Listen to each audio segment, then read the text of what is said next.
एक बार बुद्ध एक नदी के किनारे से गुजर रहे थे और सर्दियों का समय था। सभी लोग मार्ग पर मोटे मोटे वस्त्र ओढ़कर चल रहे थे।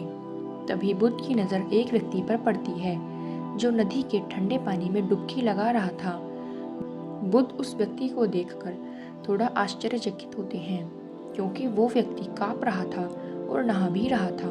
बुद्ध उस व्यक्ति से इतने ठंडे पानी में डुबकी लगाने का कारण पूछते हैं। फिर वह व्यक्ति बुद्ध को बताता है कि वह सुबह सुबह नदी में नहा धोकर पूजा के लिए जा रहा था। तभी उसका पैर एक मेंढक पर पड़ गया और उसके कारण मैं अपवित्र हो गया हूँ और इसलिए मैं फिर से पवित्र होने के लिए नदी में डुबकी लगा रहा हूँ। बुद्ध उस व्यक्ति की बात सुनकर मुस्कुराते हैं और उससे पूछते हैं, क्या तुम मुझे बता सकते हो कि वह मेंढक कहाँ रहता है? वह व्यक्ति कहता है, पानी में रहता है।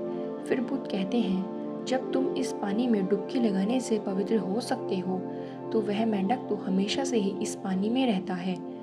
वह मेंढक तो पहले से ही पवित्र होगा, उसके छूने से तुम अपवित्र कैसे हो सकते हो? उस व्यक्ति को बुद्ध की बात समझ में आती है और वह पानी के बाहर आ जाता है। बुद्ध उस कांपते हुए व्यक्ति को एक वस्त्र उड़ाते हैं और कहते हैं, अंधविश्वास किसी बात का मत करो जब तक कि वह तुम्हारे खुद का अनुभव न बन जाए।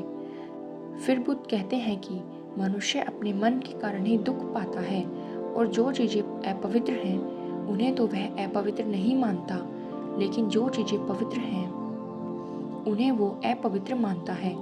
जैसे कि लोग नशा करते हैं, व्यभिचार करते हैं और एक दूसरे से घृणा का भाव भी रखते हैं, लेकिन इन्हें वो अपवित्र नहीं मानते। वे मानते हैं कि कोई जीव जो उनके जीवन में कोई भी प्रभाव नहीं डालता है वह अपवित्र है। मनुष्य हमेशा अंधविश्वासों में जीता है, जिसके कारण वो पूरे जीवन अच्छे से जीवन जी ही नहीं पाता।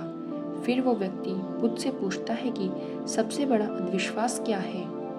फिर बुद्ध कहते हैं कि व्यक्ति को लगता है कि वह अपने मन के द्वारा ही अपने जीवन के सभी दुखों से मुक्त हो जाएगा। तुम अपने चारों तरफ देखो, तुम पाओगे कि हर व्यक्ति अपने ही मन के जाल में उलझा हुआ है।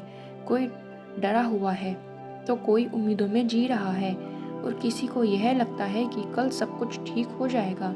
लेकिन वास्तविकता यह है कि जब तक मनुष्य अपने मन को नहीं समझेगा तब तक कुछ भी ठीक नहीं हो सकता और यही शाश्वत सत्य है। वह व्यक्ति बुद्ध से पूछता है कि मन को कैसे समझा जा सकता है? बुद्ध कहते हैं कि जागरूकता के द्वारा। पूरे दिन में जब भी याद आए जागरूक होकर देखो कि तुम्हारा मन तुमसे क्या करवा रहा है। तुम्हारा मन बार बार तुम्हें भुलाने का प्रयास करेगा, लेकिन तुम्हें बार बार प्रयास करते रहना है। तुम्हें दिन में ये बार बार देखना है कि क्या तुम उसी रास्ते पर जा रहे हो जो तुम्हें वहाँ तक पहुँचाएगा जहाँ तुम जाना चाहते हो, क्योंकि यही सूत्र है अपने मन को समझकर मन से मुक्त होने का।